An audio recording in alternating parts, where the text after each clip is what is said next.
Rest in peace, Mr. DaCosta, the legend. Wayne DaCosta will never be forgotten in the annals of racing. Never be forgotten.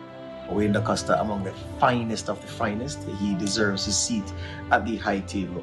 Have to come first. Wayne have to find a way to come first. He like when he can trust you and you speak truth. Hard to imagine that there is a more successful trainer in the history at Caymanas Park. He has left a tremendous legacy. He was a good man. He was a good father. So the two kids, he loved them to death.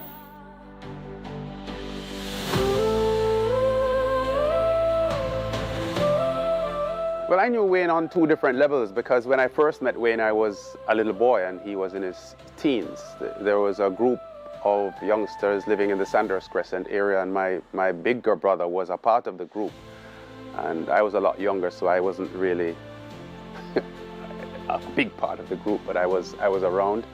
And, you know, they would play table tennis, you know, and they had a lot of cycling racing.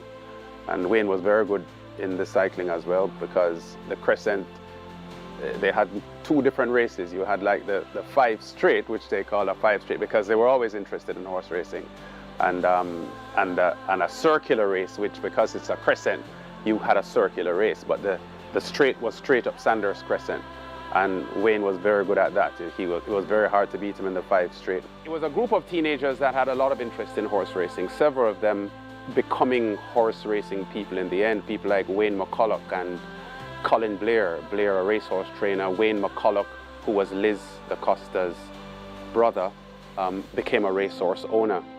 And then several years after that, Liz got married to Wayne DaCosta. It's part of being a sports journalist that is very satisfying when you see someone take the leap from being a non-entity into superstardom, which is exactly what Wayne DaCosta achieved. You know, remember, he won 18 championship titles, the most in the history of Jamaican horse racing. He has won like 28 classics, and you know, his performance as a racehorse trainer is indelibly written in everyone's mind. But he was a very, very diligent and extremely brilliant racehorse trainer, and he tended to keep things in his heart. I remember in 2020 when he won the Jamaica Derby with King Arthur at odds of 18-1. When I saw him in the winner's enclosure, it was an upset because Wow Wow was the favorite, One of a Kind and Nipster were second favorites. Mahogany was also highly fancied, so he wasn't seen as a top entry with his horse King Arthur. And I remember when I saw him in the winner's enclosure to interview him, he said to me something to the effect of, You're sure you want to talk to me, Lance? Because earlier this week, you didn't want to talk to me. And I kind of thought he was joking, but he wasn't smiling. Talk to me about your emotions at the moment. Right now, I feel very subdued because early in the week, we weren't really expecting a victory. We weren't even invited to speak about what chances we had. Because there was a part of him that felt a little peeved that no one gave his horse a chance. But he had that competitive spirit, and he was a tremendous racehorse trainer. And as I said, he has records in local horse racing that are at the moment unmatched, and he has left a tremendous legacy. As we see, his son now is the top trainer in Jamaica, so it is very evident that the DaCosta legacy remains very strong in Jamaican horse racing. Wayne would have been an intellectual in the sport.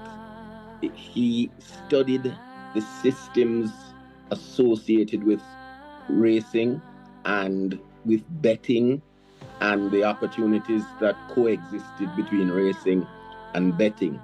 I don't think the story will ever be told of some of the betting coups that Wayne would have been a part of as a young boy and as a youngster learning the sport. And I think his greatest single achievement is the championship, the Trainers' Championship with Thornbird. I don't remember the number of horses, but it was a very small number of horses in terms of his stable then. And he won a championship by winning an exceptional amount of races with those small number of horses. Thornbird was his champion, perhaps one of the best horses Jamaica has ever produced. He won everything there is in racing.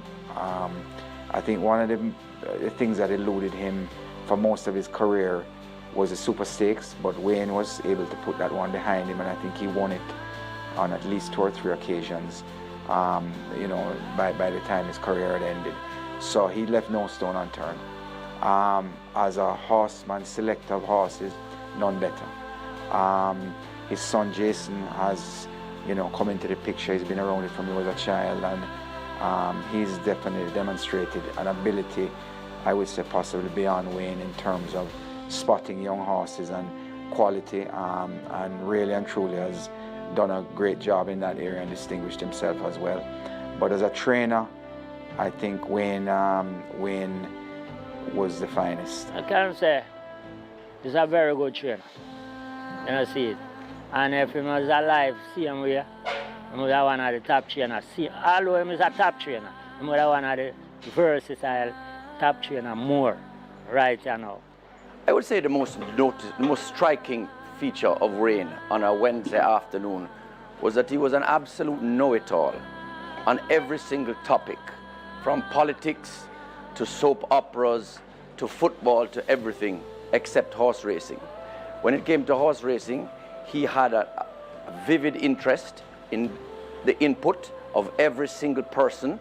He wanted to hear what everybody, he was like a sponge.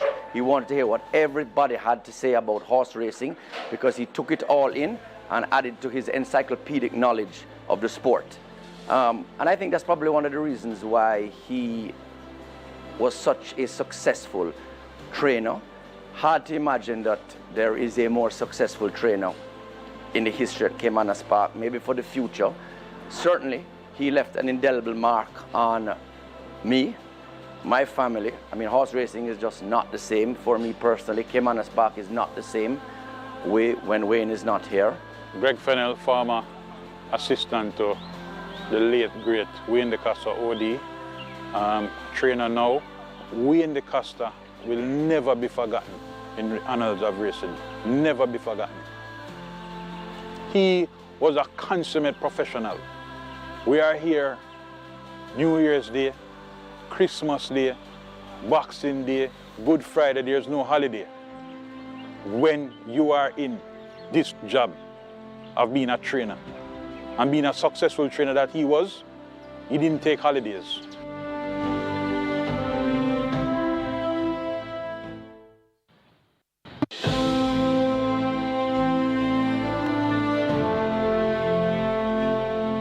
I have a lot of fond memories with him. But I was here with him when he won a lot of major races. He was there when I won my first race at Calder in America. He was there. Him and my mom were there, and you know, that meant a lot, you know, for him to be there when I won my first race. Plenty of fond memories, but you know, him just always being there for me and helping me out in any tough time or you know, any problem I had. I think that's the fondness for me, you know, for him just always being there. In the 90s, I had a group of owners in the stable who used to gather almost every Friday evening to have a few drinks and have a bite or two.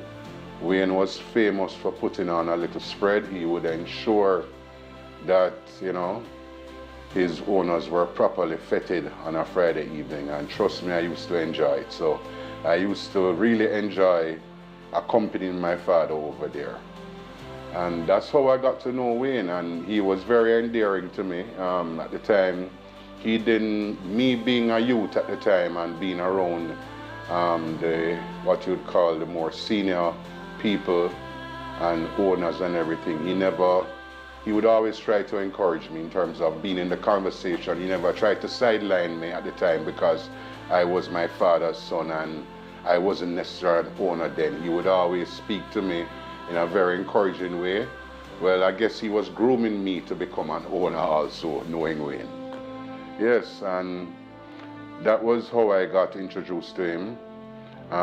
In latter years, I became closer to him by being an owner myself. He's a man like this. If you do your things good and be straight and clean, you have a good time around him.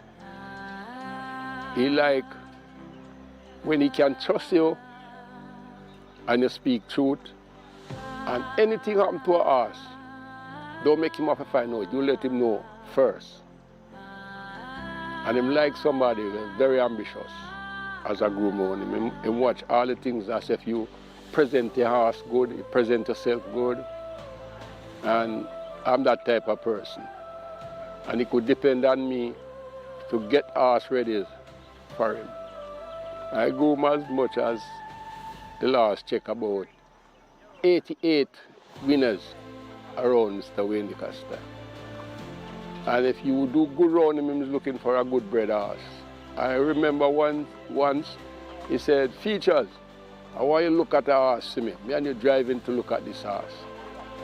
When I go to see the horse, me and him come up with the word same time. This is a athletic. That was war zone. He's a very good person to me. You cannot come to Wayne and say anything bad about me. He won't tolerate that. That's I know a fact about him. You know, and vice versa, nobody can come tell me anything about Wayne. You know, that relationship and that bond we had together, it's cherishable. Him teacher logics. He's a real person, inside or outside racing. He's a trainer that I very highly respected and I love. To be honest, he's the one that bring me forward to the table, like to make me be where I am right now. And I appreciate that. And I respect him a lot. And he's the one, to be honest, show me a lot of stuff. And to be honored by him, like as a youth, and him show you certain stuff, it's like it opened my eyes. And I follow through and I become the person I am today. And I very respect him and I appreciate that I'm in the race, that I'm honoring Mr. DaCosta, and I would love to come out victorious to know that, yeah, you know, winning for your apprentice master will bring you in the game and teach you a lot. I met Wayne when I was around 15. We were neighbors, and from then he had a horse that he kept at the top of the road, and so he had the love for it, you know, from then. And he worked for a short period at the Gleaner and eventually went into racing, being assistant to Stefani, and eventually getting his license and going on to, you know, training his own horses. His love for horsing is something that was there from maybe birth, but because I've never not known him loving the sport and thing.